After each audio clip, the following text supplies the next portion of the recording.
මෙවරත් අපි අඹතැන්න වාසී අඹතැන්න ගම්වාසීන් සහ තරංග මෝටර්ස් සම්පූර්ණ අධිපති ඇතුළු සියලු දෙනා එකතු වෙලා ඒ අවට කට්ටියම එකතු වෙලා අපි මෙවරත් පස්වෙනි වරටත් අයිස්ක්‍රීම් දන්සලක් පැවැත්තුවා. මීට පෙර පැවැත්වුවේ අයිස්ක්‍රීම් දන්සලක් නෙවෙයි.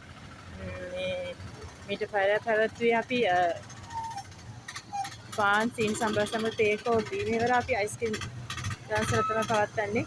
විශාල ජනකායක් ඇදෙමින් පවතිනවා. මේ සියලු දෙනා මේ අපි ලොකු පුණ්‍ය කර්මයක් කරගන්නේ. මේක අපි කාලයක් තිස්සේ පවත්වාගෙන එන